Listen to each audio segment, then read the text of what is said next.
नमस्कार प्यारे विद्यार्थियों, एक बार पुनः स्वागत है आपका अपने इस YouTube channel Rajasthan GK by SG sir पर।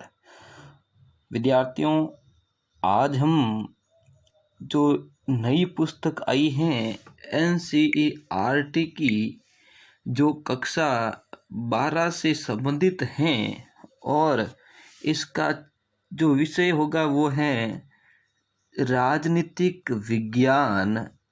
और इस राजनीतिक विज्ञान के अंदर इस बार दो पुस्तकें हैं, जिसमें एक भारतीय राजनीति से संबंधित हैं और दूसरी समकालीन विश्व से संबंधित हैं। और जो समकालीन विश्व से संबंधित जो पुस्तक हैं विद्यार्थियों, वह पुस्तक बहुत ही रोचक और बहुत ही ज्ञानवर्धक पुस्तक है, जिसमें हम विश्व के अंदर जो हुई राजनीति पिछले दो शताब्दी के अंदर, इन एक और दोनों शताब्दी यानी 20वीं और 19वीं और वर्तमान में चल रही जो 21वीं शताब्दी हैं, इन शताब्दियों के अंदर जो घटनाएं हुई विश्व राजनीति मंच पर, उन घटनाओं का हम विधिवत अध्ययन करेंगे। विद्यार्थियों, एक बार पुनः हम नज़र डालते हैं इस पुस्तक पर, तो एक एक हम जो बिंदु देखेंगे उनको ध्यान से देखना। मैंने वैसे विचार किया था कि पहले नोट्स बना दो, परंतु फिर विचार किया कि नई पुस्तक है, इसलिए नोट्स की अपेक्षा ये उचित रहेगा कि डायरेक्ट आपको पुस्तक से पढ़ाया जाए। तो देखते हैं इस पुस्तक से संबंधित क्या क्या विचारधाराएं हैं, क्या बात कही गई है। वैसे ये पुस्तक जब मैं 15-16 के आसपास जब पढ़ा रहा था, तब 12वीं के अंदर पुस्तक थी, और 2015-16 के माध्यमिक शिक्षा बोर्ड के एग्जाम में ये पुस्तक थी कक्षा 12 राजनीति विज्ञान के अंदर।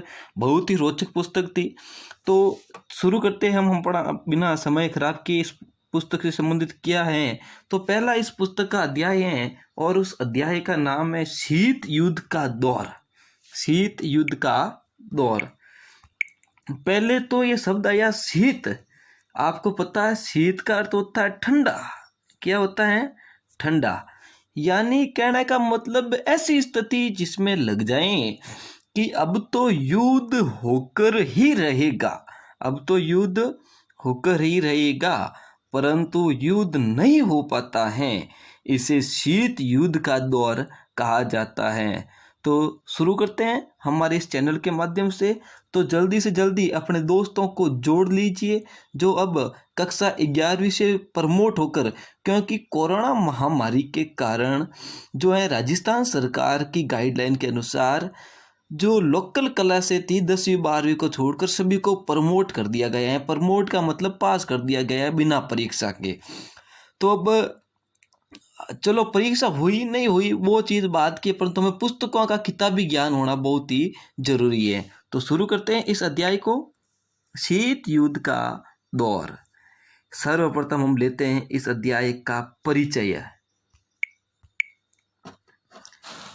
यह अध्याय पूरी तरह पुस्तक के लिए एक पूर्व पीठिका प्रस्तुत करता है। शीत युद्ध की समाप्ति को समकालीन विश्व राजनीति की शुरुआत की तरह देखा जाता है। यही समकालीन विश्व राजनीति इस पुस्तक की विषय वस्तु है, इसलिए ये उचित ही है कि हम कहानी की शुरुआत शीत युद्ध की चर्चा से करें।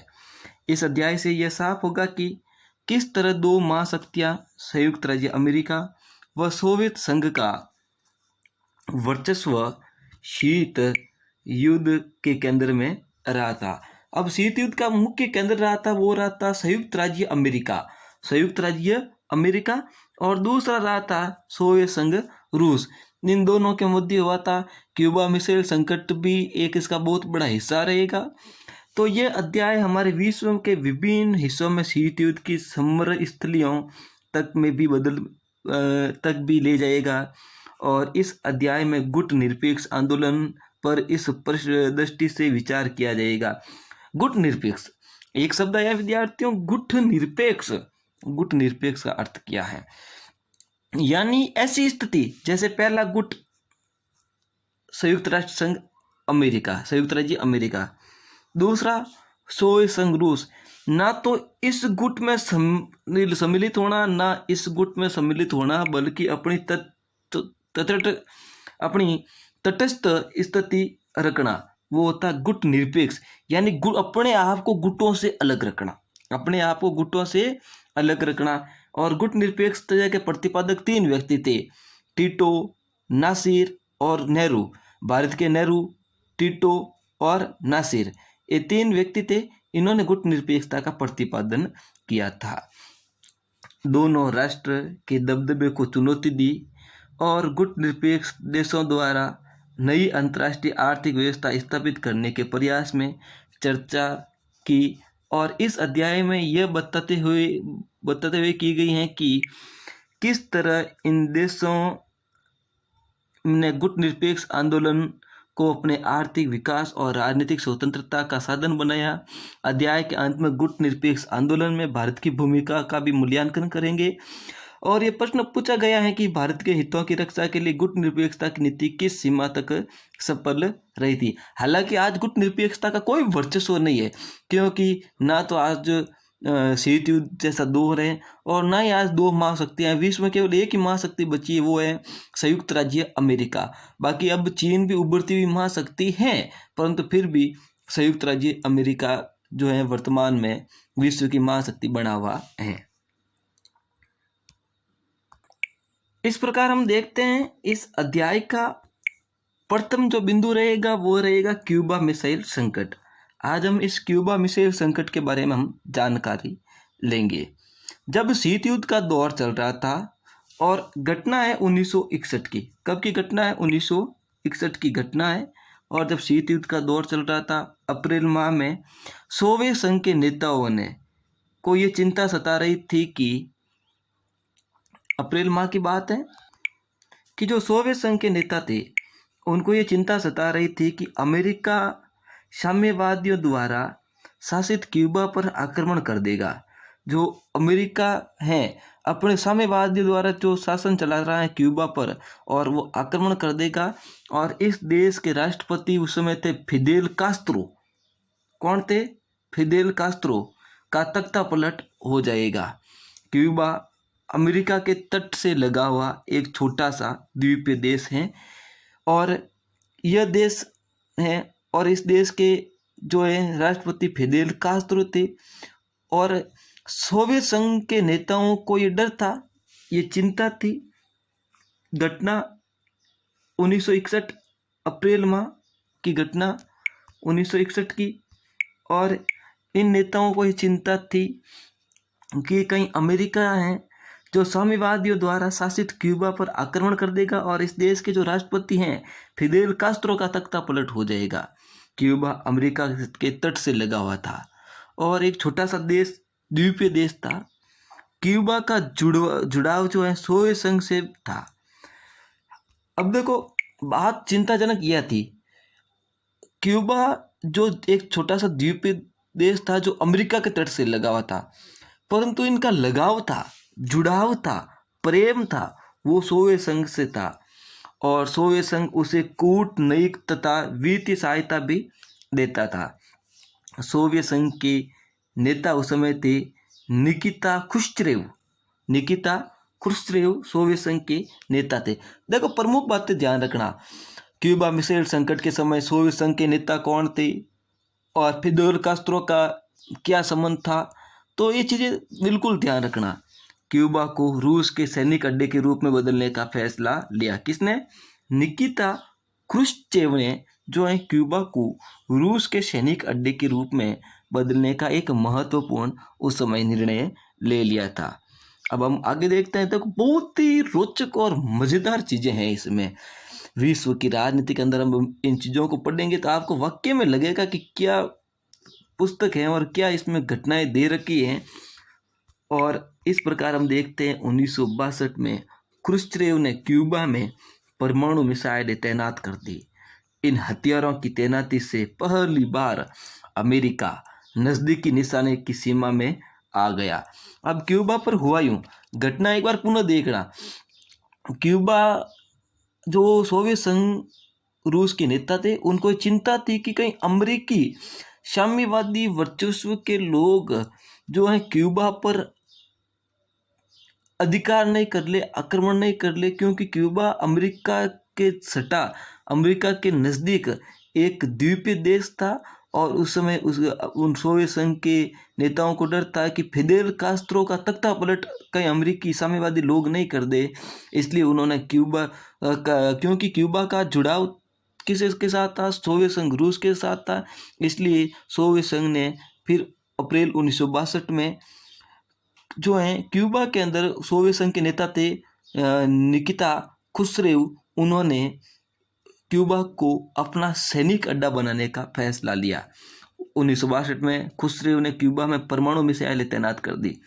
इन हथियारों की तैनाती से पहली बार अमेरिका नज़दीक की निशाने की सीमा पर आ गया।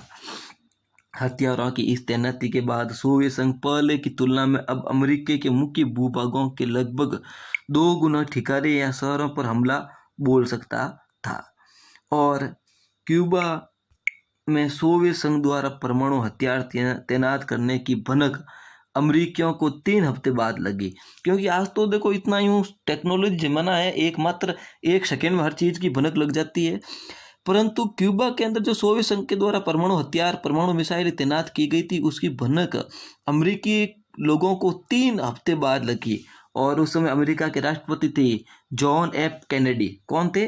John F Kennedy. कब? शीत युद्ध के दौर में अमेरिका के राष्ट्रपति कौन थे? John F Kennedy. घटना कब की है?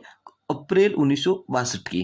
और उसके सलाहकार ऐसा कुछ भी करने से हिचकिचा रहे थे जिससे दोनों देशों के बीच परमाणु युद्ध शुरू हो जाए, क्योंकि परमाणु युद्ध आपको पता है, जब द्वितीय विश्व युद्ध की समाप्ति के लिए अमेरिका ने हिरोशिमा और नागासाकी पर लगाया था, जापान के 2 शहरों पर, तो कितना बड़ा एक धनहानि हुई थी।